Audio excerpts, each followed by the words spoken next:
Obviously very exciting. Opening week, really being at the house a little bit Saturday, watching some of the other teams play. You can't help but get excited this time of year. I know our guys are ready to play. I've had a good fall camp, really been pleased with the attitude, the work ethic, the focus with our offensive guys has been really good. I think we got a group of guys that are hungry with a lot to prove, and I'm really excited to watch them play and get their opportunity on Saturday. Kent State, they've got 7 defensive players returning from last year. I don't think they're going to be overwhelmed coming into Clemson. They played at Penn State and at Alabama last year. I believe Penn State kicked a field goal right before half to go up 16-13 at half. And so they've already been in some venues similar to Death Valley. They've got some good returning guys in the secondary. I believe both of their corners were all-conference players last year. And got 2 guys returning up front, 1 linebacker.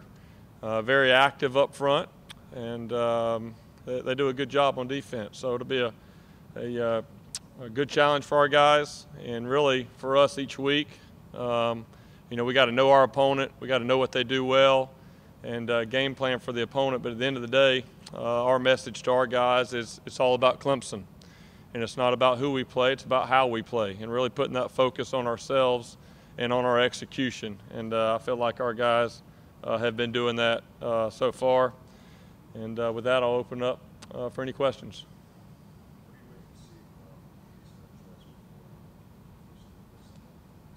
Yeah, well, I think, as coaches, we've had around 40 practices, counting spring practice and fall camp. And obviously there's a lot of analysis, and all those guys have really done a good job.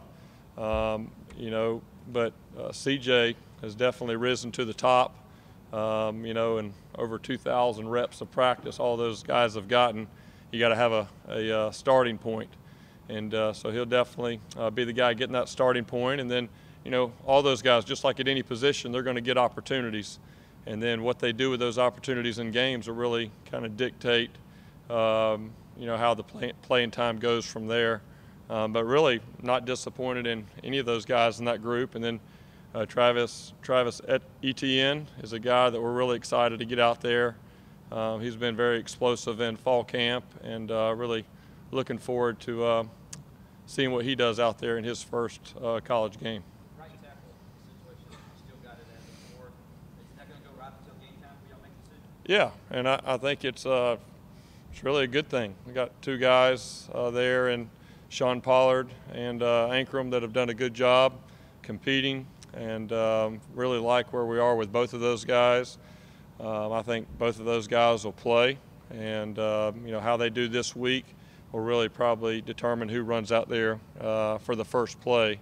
But regardless who goes out there for the first play, I think both of those guys are going to get some good opportunity in the game, and then it kind of goes like we're talking about running back. It goes from practice reps and evaluation now to game reps, and see how they grade out and how they do. And that could be something just like any position that flip-flops a little bit as the season goes. Jeff, I know you've had worked with these guys for a couple of years, but with these new starters on offense, is there any nervousness, any concern, any excitement watching these guys get out? Yeah, I would say probably the word is excitement, rather than nervousness or concern or anything like that. I mean, I think any time that you're starting off a new season, you haven't played in 8 months or so, it's kind of excited to get back out there. We've been going against our defense for a long time. We're ready to go against somebody else's defense for a change.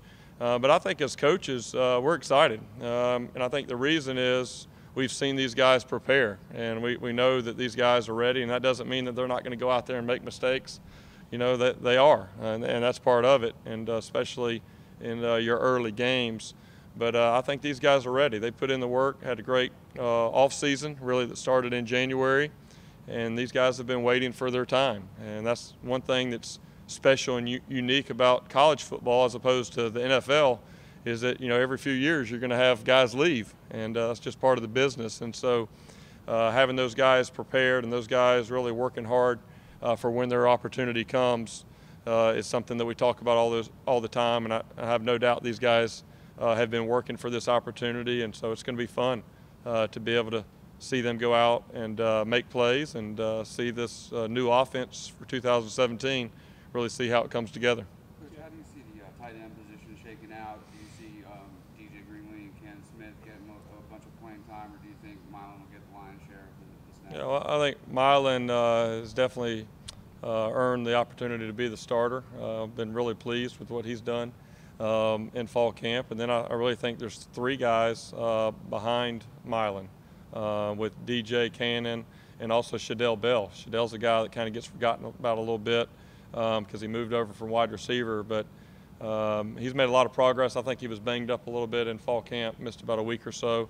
That kind of put him a little bit behind, but really we've got confidence in all four of those guys that they know what to do. And the biggest thing is going to be, okay, now you're in a game, you know, who are the guys that can step up and make the plays in the games when we need it. And that'll be part of the early evaluation. Jeff, you mentioned hunger. These guys have been waiting on their time. Is that maybe a good difference from last year where they spent the early part of the season sort of dealing with that, learning how to deal with the target on their chest, being sort of that they had already established? Yeah. I mean, I think each year is unique. It's different with the makeup that you have within your offense. And, you know, this happens to be a year that we're replacing a lot of those key starters that have been around here for a long time. And sometimes when you have the situation we have this year, you know, there's even more focus and even more attention to detail and maybe preparation and all those things, getting ready because these guys know they have an opportunity for their first start or first opportunity.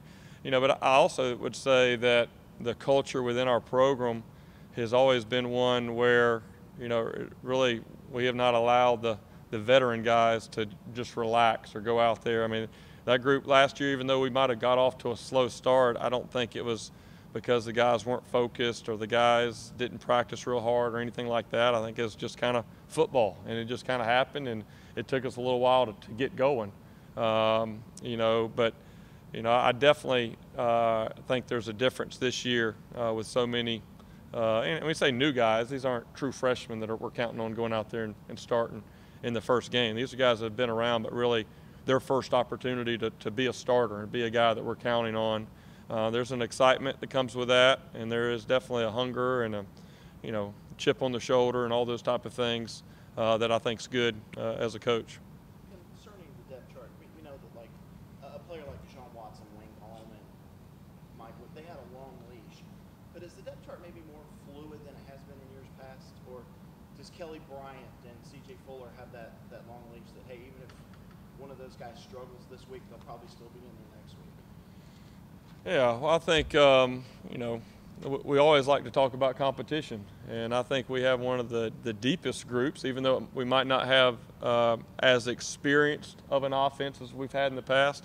I think the depth that we have offensively is probably the best that it's been since I've been at Clemson in 9 years. I really do.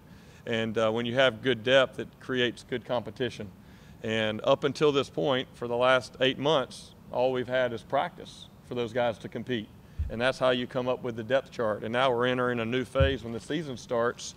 And, you know, we're going to obviously grade every rep meticulously and all those type of things. But there's nobody that, you know, has a lifetime contract or anything like that, you know, whenever we get out there going. Now, some of those guys like Deshaun and Wayne, you know, some of their, maybe they had a little bit of money in the bank, but it really came from what they have done in games and their production over years in games and all those type of things. And so these guys get an opportunity to really establish that, but it's not something that we're not using the term short leash or anything like that. I mean, we're fully going into this game expecting these starters to play well. And, you know, and that's why they're a starter. These guys that we chose to be a starter on this depth chart is because they earned it. And, you know, we have a saying around here that best is the standard. And so in everyone's mind, in our offensive room with Coach Sweeney and everybody, these guys are the very best that we have as of this moment going into the game. It's not the safest pick or anything like that. It's the very best. And like I said earlier, we've got over 2,000 reps between spring practice and fall camp to evaluate these guys and be on the field with them for 3 hours, and then go right up there and be in the film room for 3 hours grading them. And so every one of those guys are there because they've earned it. And now it's a new opportunity. The game starts, and how we go after this game will determine really at every position how they produce with their opportunity. Do you approach this game with even a slight influence of when and where you might want to get your second, third quarterbacks in, or is it purely a wait and see how things pan out? Yeah, I mean, I think there's been a little bit of talk about that, but for us, really, we're wanting this first group to go out there and play the game. And then how the game goes, the way the score goes, and just the flow of the game and all that will really dictate how the other guys play. But, Coach Swinney says all the time that he wants to play he challenges us as coaches. He wants to play as many guys that deserve to play. And just because you're on the team doesn't mean you deserve to play. That comes from what you've done on the practice field and having the trust and respect of your coaches and teammates. But we do have a lot of guys on this offense, including quarterback, that have done enough to kind of earn that opportunity when those opportunities come. And so we'll just kind of have to see how the game goes. And obviously Coach Sweeney and Coach Streeter, myself and Tony, and all be kind of in conversation with that. But to be honest, that's not something other than saying that we'd like to get those other guys in the game. That's really as far as we've taken it to this point. But there's not some set plan or schedule rotation or anything like that because we feel like we have our starter going into the game.